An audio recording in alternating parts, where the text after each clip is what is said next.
출애굽기 7장 8절에서 13절까지의 말씀입니다. 구약성경 91페이지에 있습니다. 구약성경 91페이지 출애굽기 7장 8절에서 13절까지 말씀입니다. 다 찾으신 줄 알고 한 절씩 교독하도록 하겠습니다. 여호와께서 모세와 아론에게 말씀하여 이르시되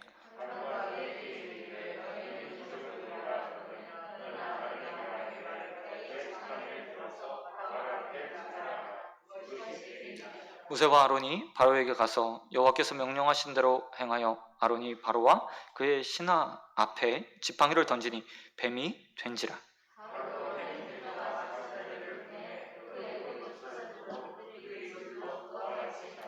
각 사람이 지팡이를 던짐에 뱀이 되니라. 아론이 지팡이가 그들의 지팡이를 삼키니라.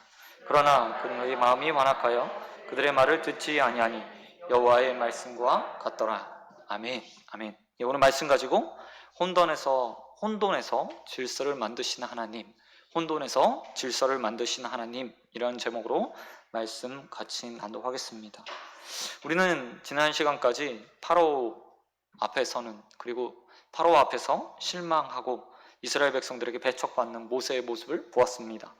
모든 일들이 끝나고 난 후에 모세는 하나님의 명령까지 거부하는 데까지 나아갑니다.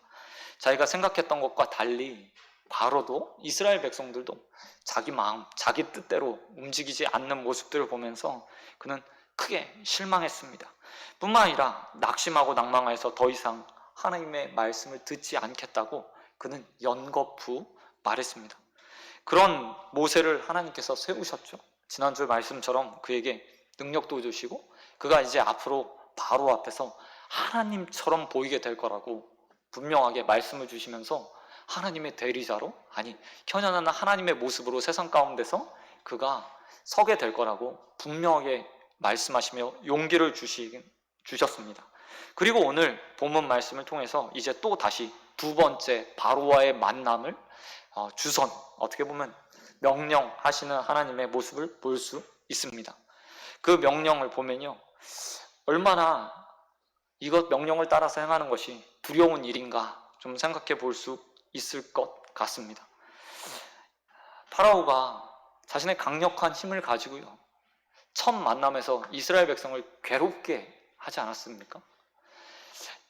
하나님의 말씀을 들고선 모세의 말을 따르는 것이 아니라 오히려 이스라엘 백성을 괴롭게 함으로요, 모든 사람들이 모세의 등을 돌리도록 만든 그런 장본인이 파라오였습니다. 강력한 지배력, 힘을 가진 자였습니다.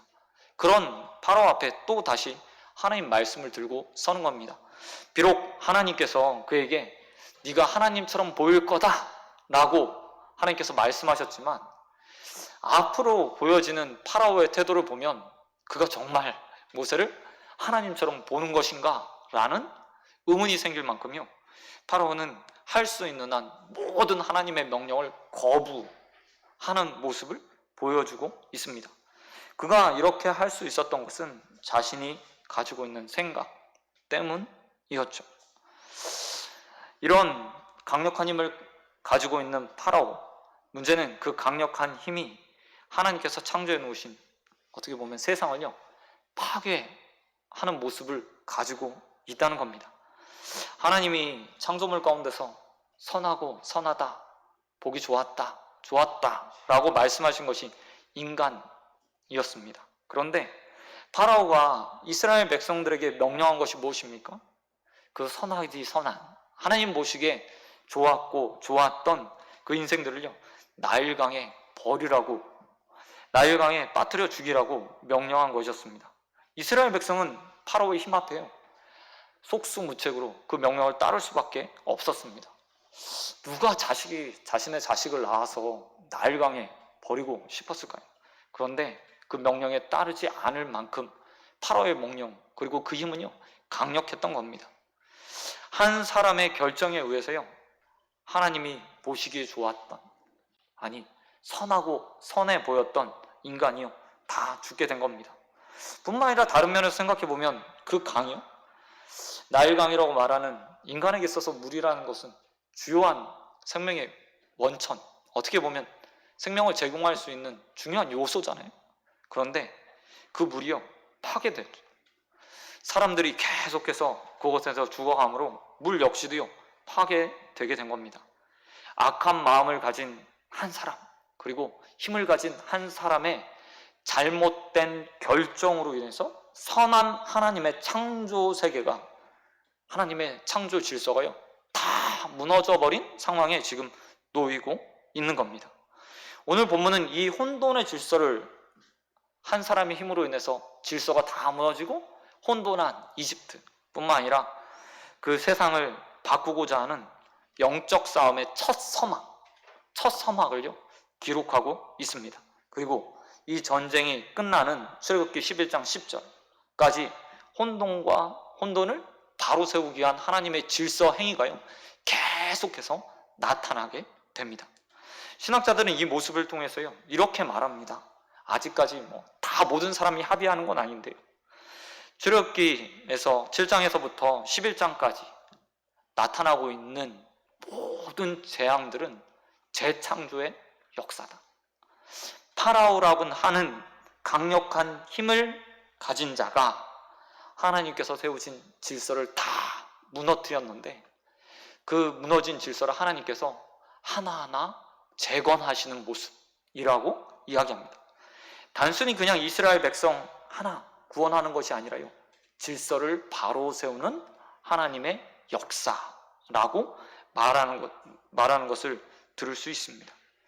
오늘 본문에서부터 출애굽기 12장 32절까지, 12장 31절에 보면 바로의 항복 선언이 나오거든요.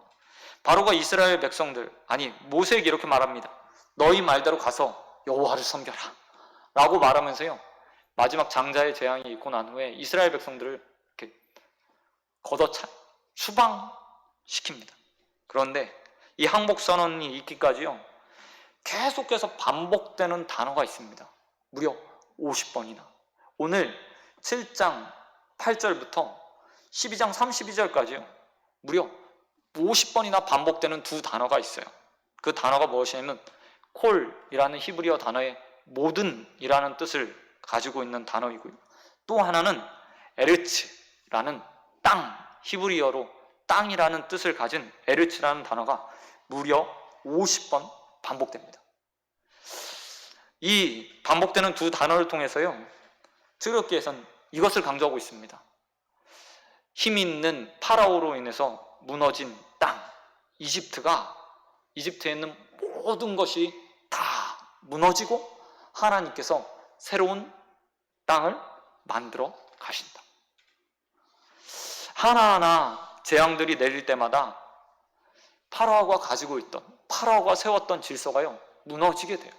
그리고 하나님께서 그 가운데 새로운 이집트를 만들어 가시는 모습을 보여주고 있다는 겁니다.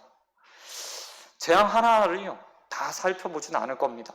마지막 재앙만 좀 말씀을 뛰어넘어서요, 보려고 해요. 그러나 한 가지는 분명하죠. 그저 하나님이 어떤 재앙을 내려서 이스라엘 백성들 하나 구원하기 위해서가 아니라 이집트 땅 자체도 악한 파라오의 마음, 그리고 그의 통치로 인해서 무너졌던 모든 것들을 다시 회복하기 위해서 파라오가 세운, 악한 자가 세운 것을 다 무너뜨렸다라는 사실을 본문이 보여주고 있습니다. 이 사실 가운데서 우리는 다음과 같은 세 가지를 행하면서 이 땅에서 살아야 합니다. 그 첫 번째가요, 바로 소망을 가지는 것입니다. 여러분, 세상의 모든 권세들이 있습니다. 그 권세들이 정말 선했으면 좋겠는데, 힘을 가진 자들이 정말 하나님을 꼭 빼닮아서 힘을 가지고 하나님께서 원하시는 창조 세계를 아름답게 통치하고 만들고 선을 행하면 좋을 텐데, 인간은 본성이 약하잖아요. 그래서 아무리 좋은 사람들도요, 허점이 있고 맹점이 있습니다. 그래서 인간이 다스리고 있는 한 아무리 좋은 사람이 나타난다고 해도요, 완전한 하나님의 나라, 선한 하나님의 창조 질서가 다 지켜지진 않습니다. 그래서 하나님께서는 우리 그리스도인들에게 소망을 주셨죠. 파라오와 같이 악한 권세자들이 다스리고 있는 곳, 아니 그럴 수밖에 없는 이 세상 가운데서 하나님의 나라를 꿈꾸라고 하나님께서 말씀해 주셨습니다. 하나님 끊임없이요, 파라오가 다스리던 그 세상에 재앙을 내려서 새롭게 재창조하셨던 것처럼 이 세상들을 재창조하고 계십니다. 그리고 결국 하나님의 나라를 이 땅에 완성시키실 겁니다. 우리 그리스도인들은 그 나라를 소망하는 자들입니다. 지금은 완전하지 않지만 하나님의 재창조가 계속해서 이루어지면서 이 나라에 하나님의 나라가 완전하게 이루어질 것이다. 그리고 그때가 되면 하나님께서 우리의 왕이 되어주셔서 정말 아픔이 없고 고통이 없고 눈물이 없는 완전한 하나님의 나라가 만들어질 것이다. 그것이 성경의 가르침입니다. 저와 여러분이 그 가르침에 따라요, 하나님의 나라를 언제나 소망할 수 있는 자들이 되길 주님의 이름으로 축원드립니다. 이렇게 소망해요, 세상에 너무 기대하지 않게 돼요. 우리 세상을 보면서 어떻게 이렇게 악할 수 있지? 어떻게 저 사람 저럴 수 있지? 어떻게 저렇게 이렇게 악들이 흥행할 수 있지? 라고 말하지만 그 과정도요, 하나님께서 다 허락하신 거예요. 그리고 하나님은 결국 하나님의 뜻대로 하나님 나라를 만들어 가실 거예요. 우리가 소망하는 것은 이 땅이 아니고요, 하나님 나라죠. 우리가 언제나 그 하나님 나라를 소망하고 기대하게 되길 소원드립니다. 그런가 하면 두 번째, 하나님 나라가 오기까지요, 우리가 해야 될 것이 있습니다. 그것은 권세에 대한 복종입니다. 로마서 13장 1절에서 사도 바울은 로마의 그리스도인들을 향해서 이렇게 말합니다. 각 사람 위에 있는 권세들에게 복종하라. 뿐만 아니라 권면하며 그 이유에 대해서 이렇게 말하고 있죠. 권세는 하나님으로부터 나지 않음이 없나니 모든 권세는 다 하나님께서 정하신 바라. 이게요, 하나님께서 이 세상을 다스리시는 방식입니다. 비록 때로는 우리의 생각과 뜻과 다른 권세자들이 세워지기도 합니다. 그러나 그 권세의 출발은 어디에 있다고 사도 바울이 이야기하고 있습니까? 바로 하나님으로부터 주어진 것이라고 이야기하고 있죠. 한번 생각해 보시기 바랍니다. 사도 바울이 로마의 교회를 향해서 이 말씀을 했을 때 그 마음은 편했을까요? 아니, 저는 그렇게 생각하지 않습니다. 현실만 보면요, 사도 바울의 마음이 얼마나 고뇌, 이 편지를 쓰면서 그의 마음 가운데 이것을 써야 되나 말아야 되나, 아마 그는요 수없이 펜을 들었다 놨다 하면서 고민했을 거예요. 로마의 박해가 시작되는 상황이었습니다. 요한이 말하는 것처럼 더 극심한 박해가 있을 겁니다. 앞으로 수많은 자들이요, 로마의 법 아래서 황제의 폭정 앞에서요 죽어가게 될 거예요. 그런데 사도 바울이 이렇게 말하고 있습니다. 그럼에도 불구하고 위에 있는 권세자들에게 복종하는 것이 그리스도인의 마땅한 모습이다 라고 말하고 있습니다. 여러분, 이 세상 요즘은요 그런 노마한 시대와 다릅니다. 그렇다면 이 세상의 권세, 그리고 하나님께서 세우신 권력 앞에 복종하고 그들의 말을 순종하고 따르는 것요, 어떻게 보면 그리스도인의 당연한 일이라고 말할 수 있을 것 같습니다. 때로는 나의 생각과 다르고 우리의 가치와 다를지도 모르겠습니다. 그러나 우리 말씀을 따라 세상의 권세들 앞에 권위 있는 자들에게 복종할 수 있게 되길 주님의 이름으로 축원드립니다. 그런가 하면 세 번째로 해야 될 일도 있죠. 그냥 단순히 복종하면 끝나는 것인가? 아니요, 그렇지 않습니다. 오늘 본문 13절 말씀에 파라오의 마음이요 완악해져요. 그리고 그로 인해서 악한 일들이 모색되어지고, 뿐만 아니라 그로 인해서 이집트 백성들이요 고통받는 상황이 펼쳐지게 되는 것을 볼 수 있습니다. 그런데 이 상 가운데서 아무 피해 받지 않는 사람들이 있었죠. 그들이 바로 고센 땅에 있었던 이스라엘 백성들이었습니다. 이집트가 하나님의 재앙으로요 매일매일 어려움을 겪습니다. 강도, 땅도, 동물도, 모든 이란 단어에 나와 있는 이집트에 살아있는 모든 생명들이요 뿐만 아니라 모든 곡식들이, 모든 동물들이, 모든 사람들이 다 고통을 받아요. 그런데 그 가운데서 면제된 사람들이 있었죠. 이집트 땅 가운데서요. 그게 바로 고센 땅에 있는 이스라엘 백성들이었어요. 하나님의 특별한 은혜로 그들이 재앙 가운데서요 면제를 받아요. 하나님의 보호하심을 받는 거죠. 근데 안타까운 일들이 있습니다. 한 사람의 결정으로 인해서 파로의 백성들은요 자신의 뜻과 상관없이, 자기의 결정과 상관없이, 그들의 악함과 상관없이 고통을 받아요. 우리 그리스도인들은 이런 고통이 없도록요 늘 기도하는 자들입니다. 누구를 위해서 기도해야겠습니까? 당연히 권세자들을 위해서 기도해야 되죠. 우리가 싸우고 항변하고 외치는 것보다 더 중요한 것이 있습니다.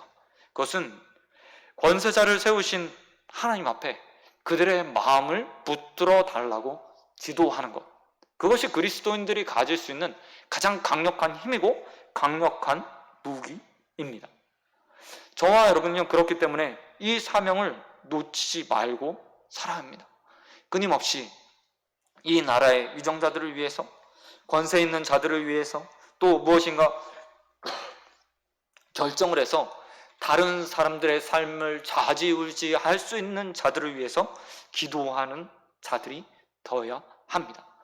수수방관하는 것이 아니라요 우리 하나님께서 우리에게 주신 가장 큰 힘, 권세를 사용하는 것이 그리스도인의 마땅한 본분입니다. 저와 여러분이 이 일 가운데 쓰임받게 되길 주님의 이름으로 축원드립니다. 악한 권세자들, 그렇지 않던 위정자들을 위해서 기도해서 언제나 그의 마음이 바로와 같이 완악해지지 않도록, 그들이 원하는 대로 자신이 원하는 것들을 취하는 자가 되지 않도록 늘 기도하기에 힘쓰는 자들이 되길 주님의 이름으로 소원드립니다. 그런가 하면 본문을 통해서 한 가지 좀 나누고자 하는 것이 있습니다. 그것은 바로요 혼돈의 근원, 파로의 결정이 어디에서부터 시작되는가 하는 것입니다. 많은 것들을 본문에서 나눌 수 있겠지만 저는요 이 혼돈의 근원에 대해서 좀 살펴보고 싶습니다. 파라오가 하나님의 질서에 반해서요 모든 행동들을 결정해요. 그리고 그가 결정하는 것들로 인해서 온 이스라엘이 몸살을 앓습니다. 아니 창조자계뿐만 아니라 하나님께서 다 갈아엎어야 할 만큼 이집트는 부패하고 부패했습니다. 그런데 파라오가 왜 그런 결정을 하게 되었을까? 하나님의 말씀처럼 파라오는 모세를 보면서요 하나님의 형상을 보았을 거예요. 권위 있는 하나님의 모습을 보았을 겁니다. 그럼에도 불구하고 그가 하나님에 맞서서 계속해서 하나님에게 반해서 싸울 수 있었던 근원, 그것이 어디에 있냐 하는 겁니다. 오늘 본문은요 그 근원이 지혜, 자신의 지혜에 있었다고 이야기하고 있습니다. 본문 11절 말씀에 보면 파라오가요 모세와 아론이 행하고 있는 기적 앞에서 자신의 사람들을 부르는 것을 볼 수 있습니다. 참 이 모습이요 그가 가지고 있는 힘, 그리고 자신이 믿었던 것이 무엇인지 보여주고 있어요. 처음부터 파라오가 오늘 본문 말씀에 보면 처음부터 파라오는요 모세와 아론을 불러서 기적을 행하라고 말하는 것을 볼 수 있습니다. 9절 말씀에 보니까 이렇게 말해요. 바로가 너희에게 이르기를 너희는 이적을 보이라 하거든. 하나님께서 모세와 아론에게 바로에게 나가기 전에 말씀하시는 겁니다. 야 모세와 아론 잘 들어. 앞으로 바로가 너를 불러서 내 앞에서 이적을 좀 해봐봐 라고 말할 것이다. 그러면 너희 그때 가서 너희의 지팡이를 던져서 이적을 행해라 라고 말씀하십니다. 말 그대로 되었어요. 그리고 모세와 아론이 바로 앞에 나가서 실제로 그 말씀 그대로 행하게 됩니다. 그런데 이 행한 것을 보고요 파라오가 깜짝 놀라는 게 아니라 다음 행동을 취합니다. 11절 말씀에 보니까 현인들과 마술사들을 불러 세우게 됩니다. 그리고 그들에게 이렇게 말하죠. 저거 했던 것 그대로 해봐. 그러자 그들의 현인과 마술사들이요, 각자 지팡이를 던져서 뱀들을 만들어 냅니다. 파라오가요, 믿고 있는 것이 있었던 겁니다. 현인들과 마술사들은 당시에 있어서요, 이렇게 말할 수 있습니다. 가장 학문에 능한 자들, 당시 가지고 있었던 이집트의 가장 고등 학문이라고 말하는 것이요, 바로 마술이었습니다. 술법을 행하는 것들 뿐만 아니라 현인이라는 말처럼 지혜자들이 가지고 있던 능력들이 있었던 겁니다. 기적을 행하고 어떤 겉모술수를 부리는 것, 이것들이요, 당시의 지혜자들이 가지고 있는 능력이었죠. 파라오는요, 내가 가지고 있는 사람들, 내가 부리고 있는 지혜들이 어떤 것인지요, 모세와 아론 앞에서 당당하게 보이고 싶었습니다. 그리고 그것을 통해서 제압하고 싶었죠. 내가 누군지 알아? 내가 누군지 알아? 너희 하나님, 너 하나님처럼 보이는데 나도 만만치 않은 신이야.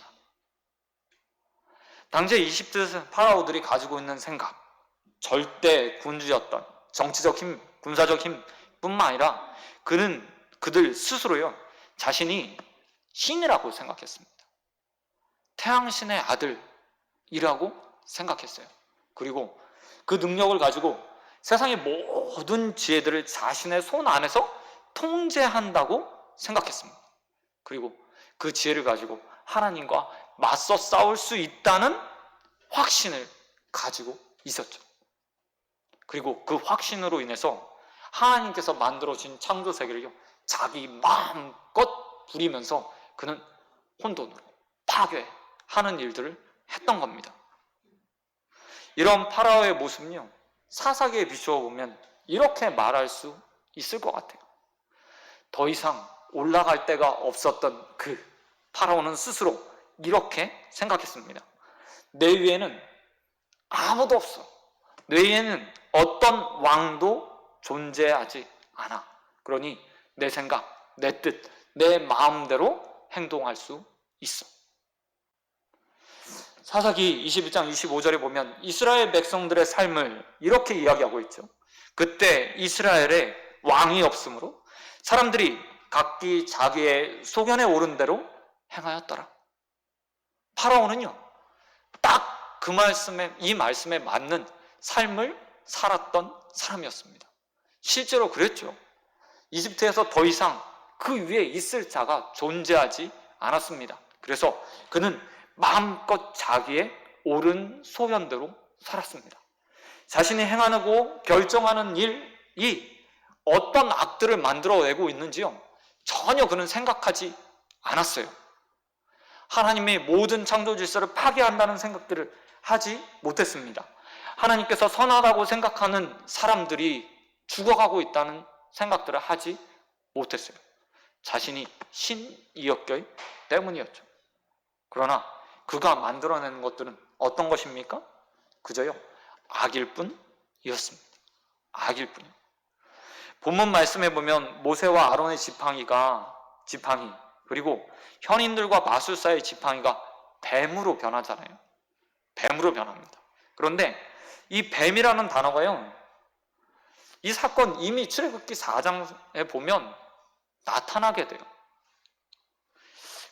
하나님께서 모세에게 처음 나타나셨을 때 모세의 지팡이를 뱀으로 변하게 하는 사건이 출애굽기 4장에 기록되어 있거든요.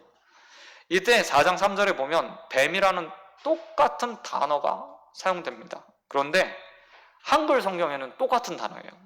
하지만 히브리어 성경으로 보면 이 뱀이라는 단어가요, 전혀 다른 단어로 사용되고 있습니다. 오늘 본문 말씀에 보면 출애굽기 4장 3절에 뱀이라는 단어와 오늘 본문에 나타난 뱀이라는 단어는요, 전혀 다른 단어예요. 본문에 나타나는 뱀이라는 단어는 타닌이라는 히브리어를 쓰고 있는데요, 이 단어의 의미는 뱀보다 무서운 피조물을 나타낼 때, 용 혹은 악어와 같이 뱀보다 더 강력한 힘을 가진, 때로는 사탄을 나타낼 때 사용되는 단어였습니다. 또 다른 의미로는 혼돈을 만드는 자라는 의미도 그 안에 담겨 있어요.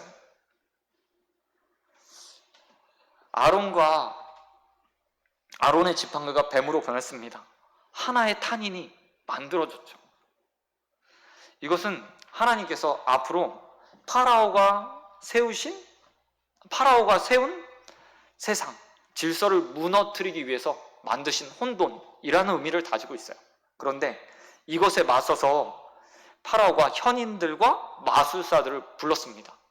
몇 명의 현인들과 마술사들이 나타났는지 성경은 기록하고 있지 않아요. 그런데 그들이 다 무엇을 만들어냅니까? 이 탄인이요. 각자의 질서들을 만들어내는 거예요. 수많은 혼돈들을 만들어내요. 그리고 나서 어떤 일이 벌어지죠?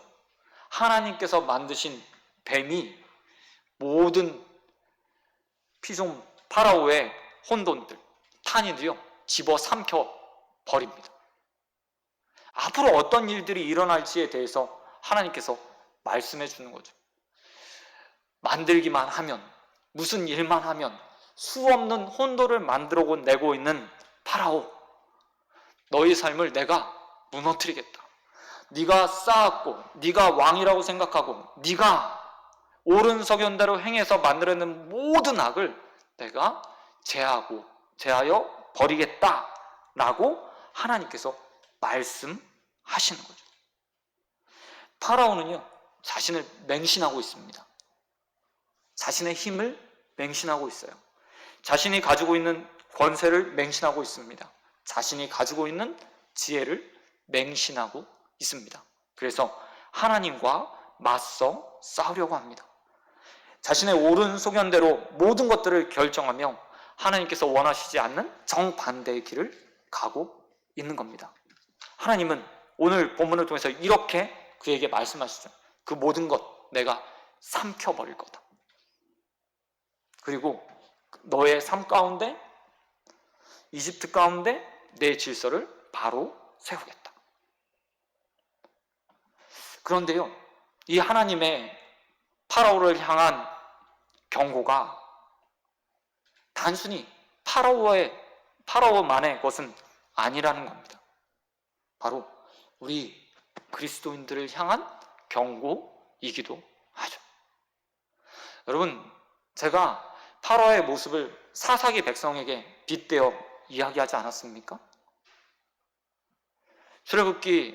사사기 21장 25절에 나와 있는 사람들의 행태요?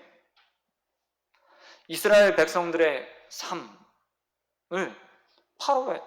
삶은 파라오의 삶과 똑같았습니다. 자신 위에 아무도 없다고 생각하고요, 하나님을 왕으로 섬겨야 될 그들이, 하나님의 말씀을 따라 살아야 될 그들이, 하나님의 질서를 따라 살아야 될 그들이 자신의 옳은 소견대로 살아갔어요. 이들은요, 하나님을 모르는 자들이 아니었습니다. 오히려 어쩌면 오늘 파라오는요, 더 나을지도 몰라요. 그는 하나님을 몰랐거든요. 자신만 있는 줄 알았던 자들이었습니다. 그런데 하나님을 알았던 이스라엘 백성도요, 똑같은 파라오의 모습으로 살고 있는 겁니다. 하나님이 없는 것처럼 자신의 뜻, 자신의 옳은 소견, 자신이 가지고 있는 것, 자신의 지혜, 자신의 삶의 방법들을 모든 것, 하나님 말씀, 하나님의 질서 위에 놓고 마음대로 사는 거예요. 파라오에게 경고하셨던 그 하나님께서 우리에게도 경고하시지 않을까요? 내가 그 삶 다 무너뜨릴 수 있어. 너의 삶의 모든 것이라고 생각하는 것, 네가 세웠던 모든 것, 너의 질서로 만들어가고 있는 모든 것, 내가 내 뱀을 통해서 파라오의 뱀들을 삼켰던 것처럼 너의 모든 것들도 삼켜 없애버릴 수 있어? 라고 말하시는 것은 아닐까요? 여러분, 오늘 본문 말씀을 통해서요, 우리는 분명하게 깨달아야 합니다. 과연 나는 파라오처럼 사는 것은 아닌가? 내가 가지고 있는 근원의 힘이 있는 것처럼, 내가 의지할 수 있는 무엇인가 있는 것처럼, 분명히 하나님이 나의 왕이고 그 왕의 질서에 따라 살아가야 하는 하나님의 백성이라는 사실들을 분명히 성경이 말하고 있음에도 불구하고 나는 그 모든 것들을 거부하며 내 옳은 소견대로 살고 있는 것은 아닌가? 뒤돌아봐야 합니다. 저와 여러분 파라오처럼 어리석은 모습으로 살지 않게 되길 소원드립니다. 우리는 파라오의 결론을 알고 있습니다. 그는 항복할 겁니다. 근데 언제 항복하죠? 모든 것들이요 다 무너진 다음에요.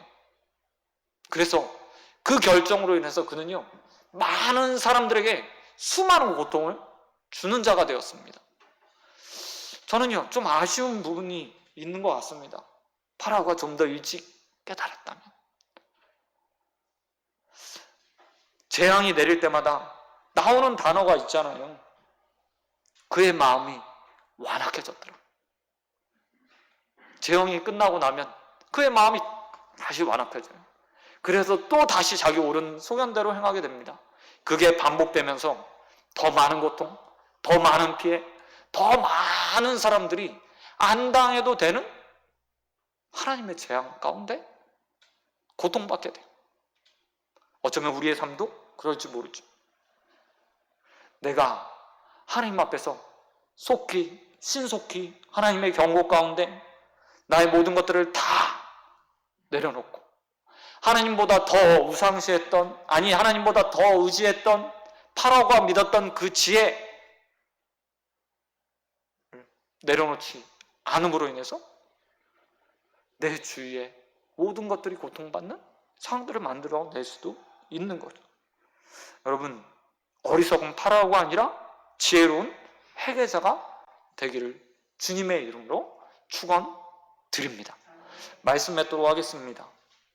여러분, 우리는요 이 땅을 살아가면서 파라오처럼 살아갑니다. 그의 모습이요 우리의 모습이에요.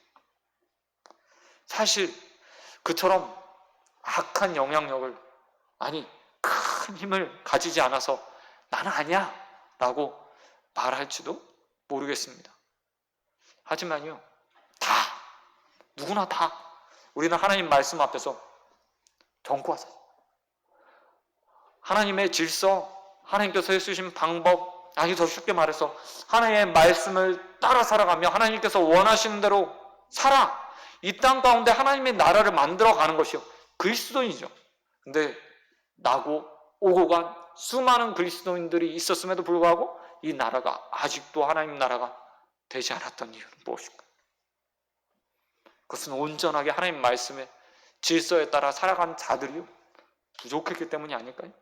그리고 그 부족한 사람들 중에 우리도 포함되어 있죠. 그런 우리를 향해서 오늘 본문은 말하고 있습니다. 아니 빨리 백기투항 하나님의 질서에 순응해야 된다. 하나님의 법 앞에 자신이 가지고 있는 모든 것들을 내려놓고 내 옳은 소견이 아닌 하나님의 말씀을 따라 살아야 된다라고 말하고 있습니다. 여러분, 이것이 가장 지혜로운 삶입니다. 그 지혜로운 삶 가운데 저와 여러분이 매일매일 나아가 하나님의 재창조의 역사, 우리의 삶을 바로 세우시는 하나님의 역사를 매일매일 경험하는 자들이 되길 예수 그리스도의 이름으로 축원드립니다. 이 시간 기도하도록 하겠습니다. 하나님 아버지 감사합니다. 하나님, 우리의 삶에 하나님께서 원하시는 온전한 질서가 세워지길 소원합니다. 내가 가지고 있는 내 소견, 내 지혜, 내 힘, 내 능력으로 살아가며 하나님의 질서를 파괴하는 자들이 아니라 온전하게 하나님 말씀에 따라 살아가며 순응하며 살아가는 인생들 되길 소원합니다. 아버지, 우리 삶에 그런 순종할 수 있는 능력들을 허락하여 주시옵시고 순종의 마음 허락하여 주시사 늘 하나님 말씀에 따라 살아가는 자들 되어주시도록 은혜 베풀어 주시옵소서. 모두 믿사오며 언제나 우리의 삶에 가장 선한 하나님의 나라를 이루실 예수 그리스도의 이름으로 기도드립니다. 아멘. 이 시간 기도 제목 나누겠습니다. 여러분 기도하실 때 담임 목사님, 원로 목사님 위해서 또 환우들과 선교지들을 위해서 여러분 기도해 주시기 바랍니다. 매일매일. 그리고 코로나19를 위해서도 여러분 계속해서 기도해 주시기